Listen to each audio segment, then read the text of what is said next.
Hello and welcome to the Handicapable Black Woman Throne Room. My view of humanity is a whole new tea. Hi, hello, how are my lovelies, my royalty? Oh, okay, let's get that Patty's tea out. Scorching hot, or it can be cold, but hold the ice. Hold the ice.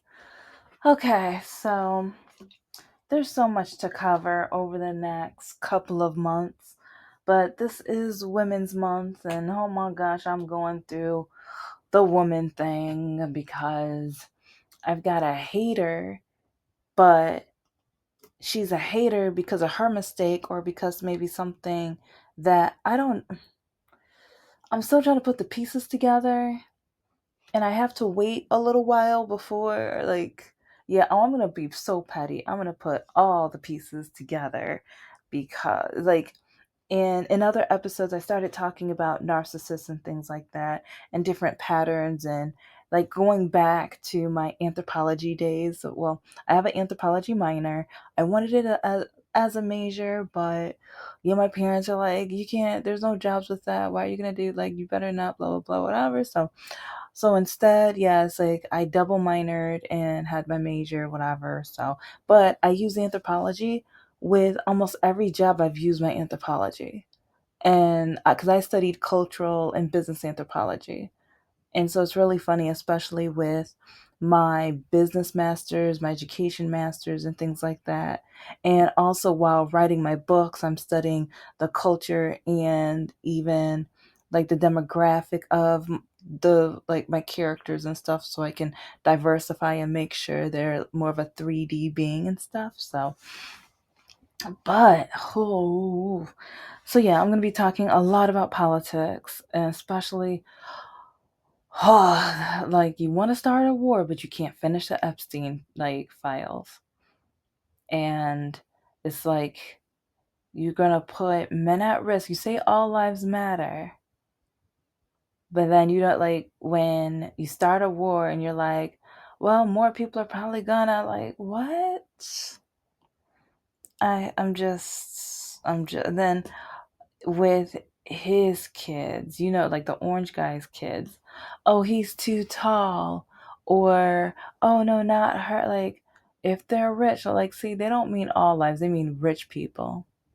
They don't mean all lives. They mean as long as you're basically white or able bodied and stuff. And or as long as you do as they say when they say it and how often they say it, and you do it the right way, the correct way, the stereotypical way, when you jump when they say jump, that kind of stuff. Yeah. But I'm going to be going over some things that I'm going to be covering in different episodes soon because, well, I'm at that age where I'm seeing a lot of divorce on my Facebook. I'm just being honest. I'm being a little petty, but I'm being honest.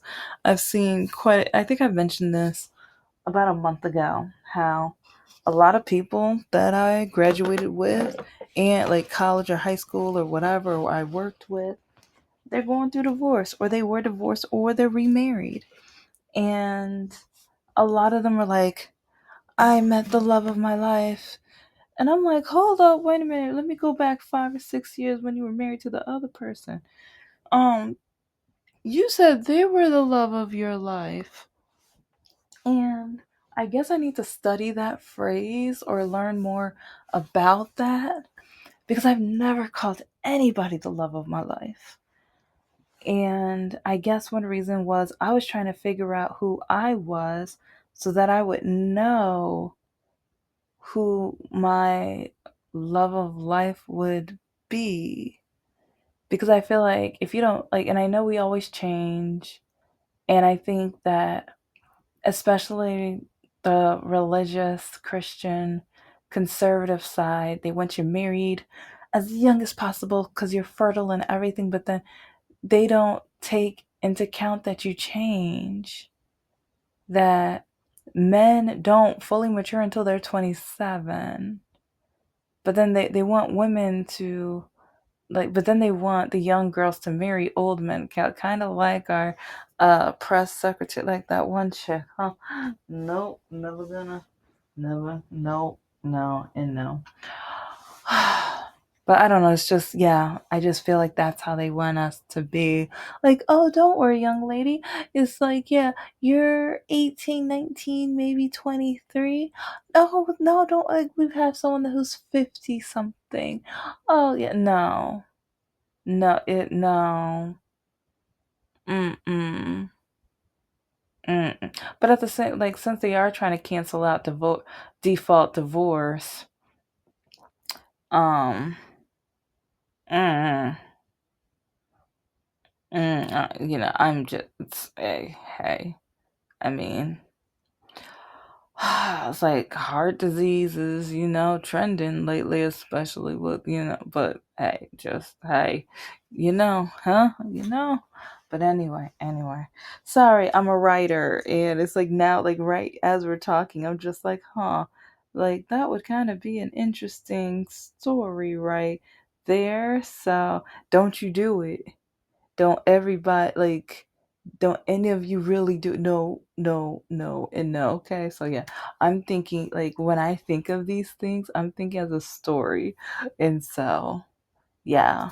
But anyway, but yeah, back to Happy Women's Month. Yes, I'm messy, I know. My channel is as messy as my life, trust me, especially now. But the love of your life, and some people treat it like a cat. They have a lot of lives. I know someone who's about to start the third life right now. And there's a few people who, like, because even Mr. No Heart's mom, I think, yeah, she got married 2 or 3 times. I think 3 times, but yeah. So she's on her third life right now, I think. Yeah. And one of the times, well, no, it's like she never married the black guy, but she says she's not a racist because she dated a black guy, even though she says that in order to be black, you have to follow what Candace Owens says, and there's no more racism because that's in her own opinion, even though she says that black people only get into college because they're black and stereotypical things like that. And then she says that the country is the way it is because of black people and that they need to be rid of the Muslim community. She said quite a few things about the Muslim community.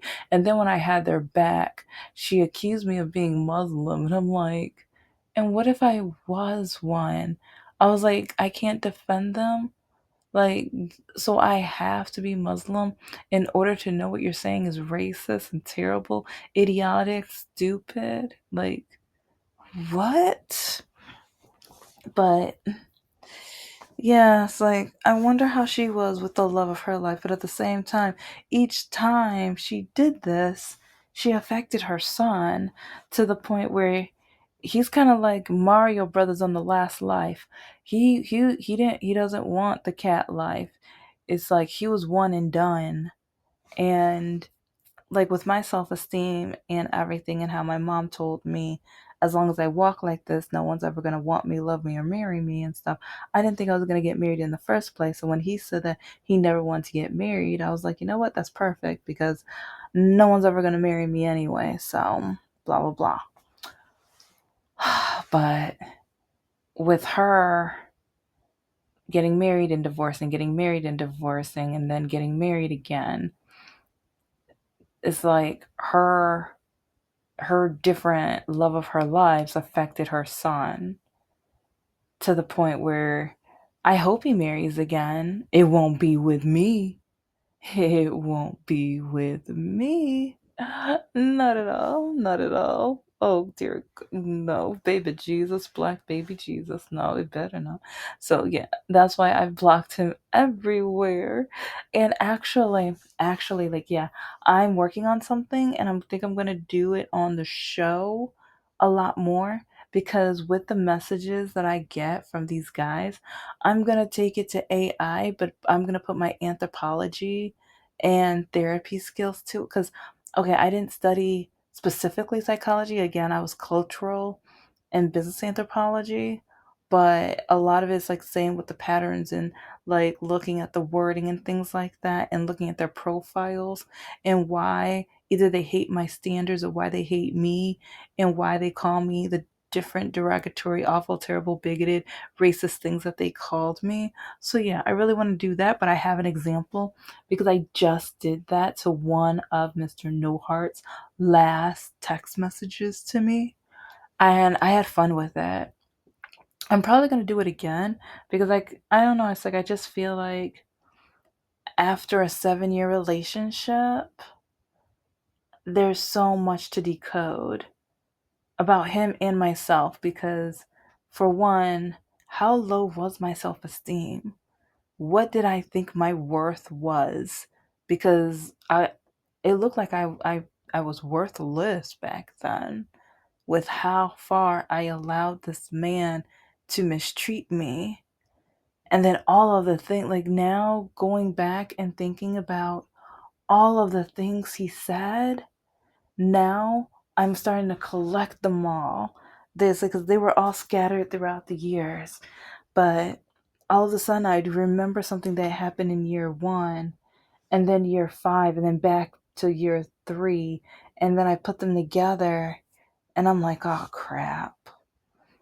And also year one when kind like he did an odd version of love bombing because he said he would never be my like knight in shining armor or my white knight or whatever, but like he would always at least watch anime or cartoons with me when I was down and we were both looking for work. And it's like he would at first, like, 'cause he knew I was a sapiosexual because I told him, he would pretend that he was, and he did that for 30 to 90 days. I forgot exactly how many days, but then I realized, like, years later, I realized that we stopped having those deep conversations.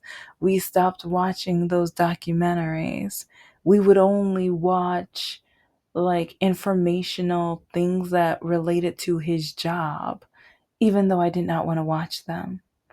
And sometimes I told him, okay, so since we watched all of these about your job, can we maybe watch this? And he was like, it's my computer, so we watch what I want to watch.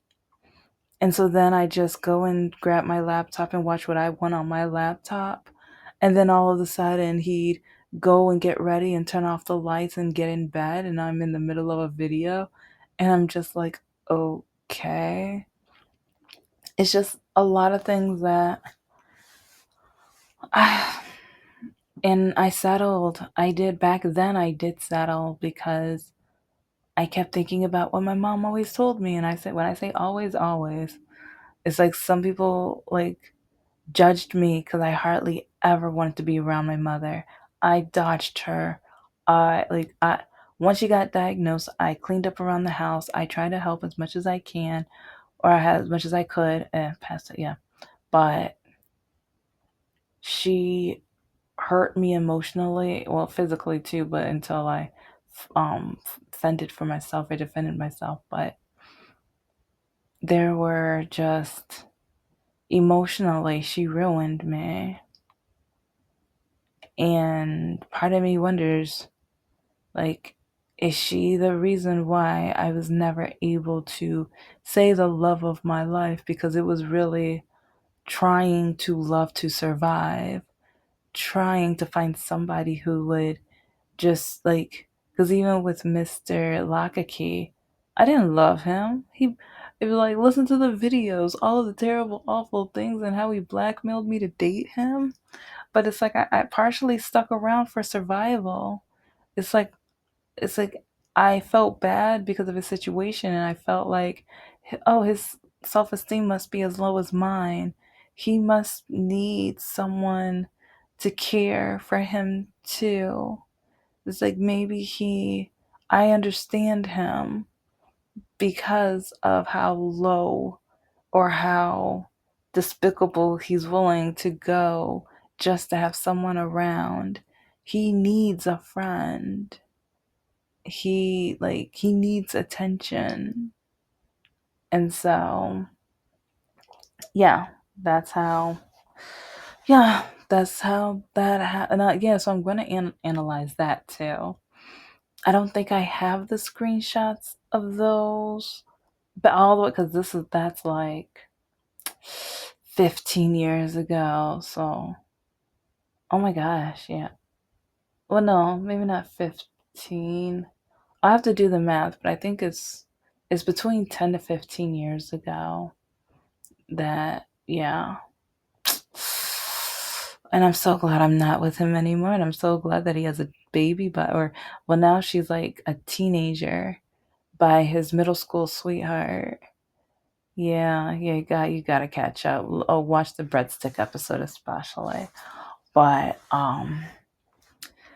the love of your life is like, what does that mean? And how much do you have to change, or what level, and how, like, and the love of your life, I've mentioned how there's around 50 different definitions or different ways to love, or 50 definitions of love. Does your definition of love change with it? Or is it your life that changes, or both that change at the same time with that?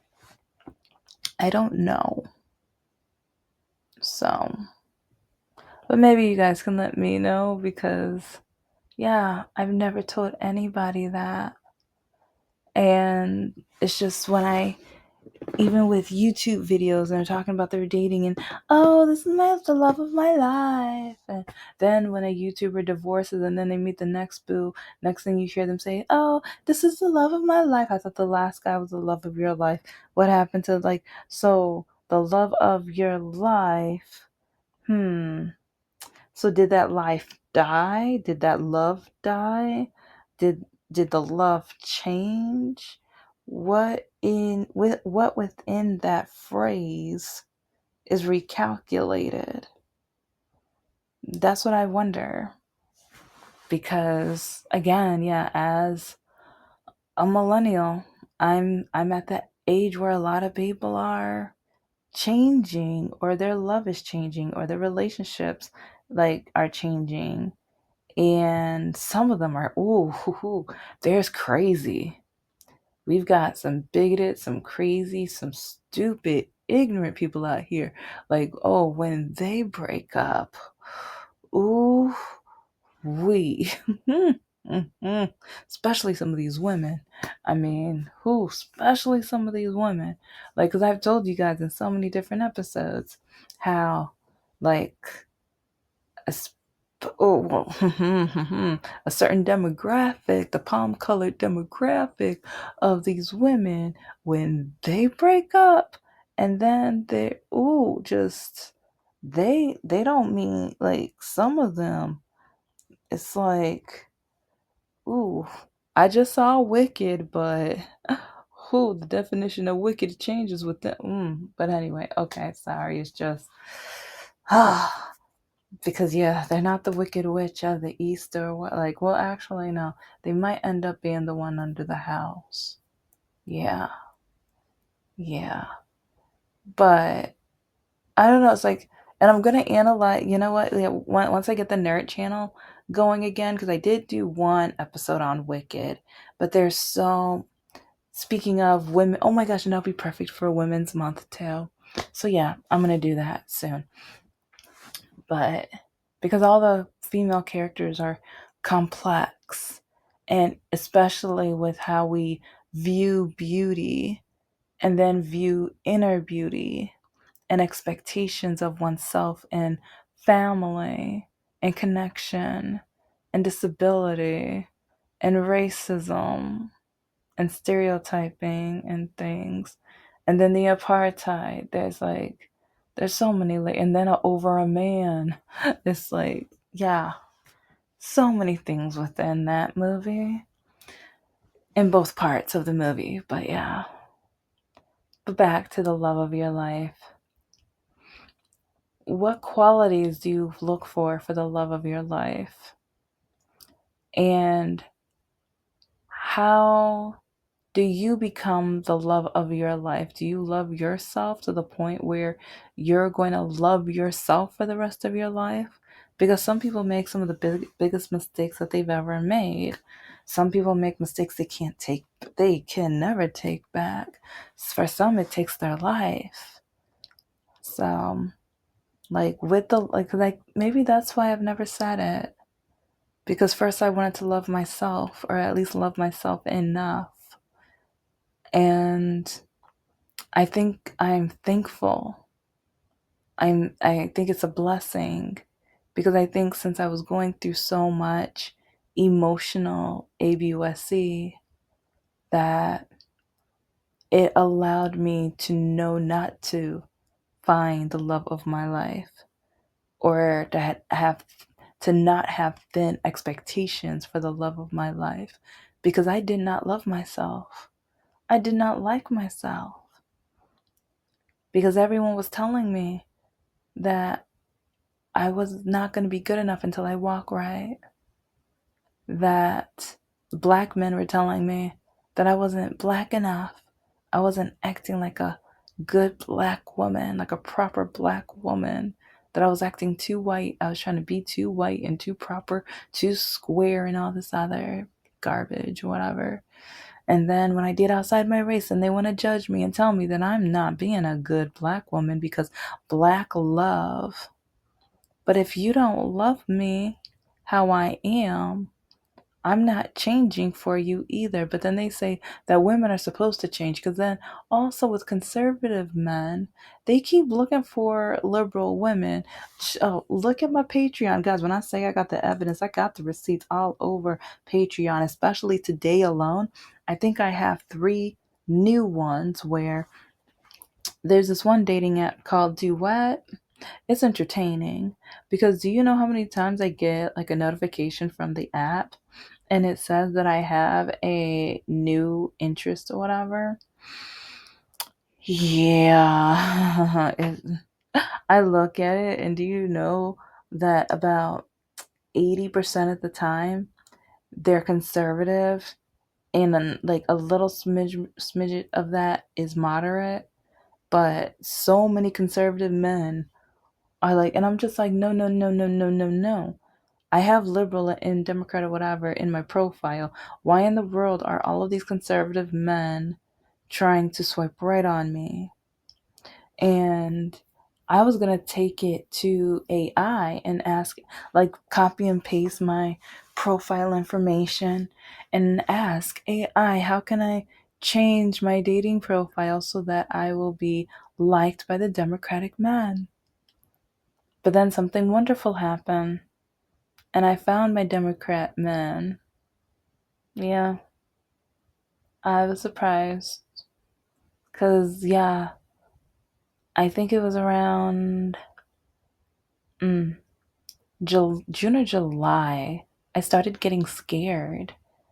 And I was I think I have the, in being, I was typing like, what am I doing wrong? Or what do I should put in my dating profile to find so Democrat men will swipe on me? I keep getting or looking up articles on why do I keep just having conservative men swipe right on me? Why? What? No. And I think I edited one of my profiles a little bit to see if that would change, but then I just kept getting more conservative men. I'm like, what the crap? But I guess you just have to be patient. Because it's really funny how a lot of the conservative men, they like, there was a time where I would respond to the conservative guys and I'm like, yeah, we're not really a match, but I still hope you find your princess. I hope you find your queen. I hope you find a wonderful match for yourself, but I'm not that match. And then next thing you know, they call me out my name and call me every word from the A, B, C, D, the elemental P, Q, R, S, T, U, V, W, X, and Y, L. They call me every word. When I say every word, yes. Yes, especially the C word and the N word, yeah. And that's when it's kind of like, hold up. So you swiped right on a liberal black woman, but because she says we're not a match, now you're going to call her the N word. Make that make sense. I would never be the love of your life. You must think I'm just going to do your laundry and act like a slave. Like, yeah, you must be looking for a slave or something. No, I'm good. I'm straight. No, mm-mm. But I waited and I'm glad. It's like there are, well, I know it's still early, but when you find someone who's basically the opposite of what you've suffered throughout your life, and someone who, when some things happen in your family where you're just like, what in the world? And back when my mom was fighting cancer, Mr. No Heart refused to be there for me. He refused to have my back and console me. Refused to go to her funeral when she died. Refused to talk to me on the phone on the day that we're waiting for her to pass. She's brain dead. She's lying in the hospital bed, and we know all we're doing is waiting for her last breath. And I called him because I needed to talk to him, and he was too busy playing his video games. Yeah, but then the person now, I didn't like, not the same situation, but something else has happened in the family, and I call him, and yeah, he ends up talking to me for 2 or 3 hours.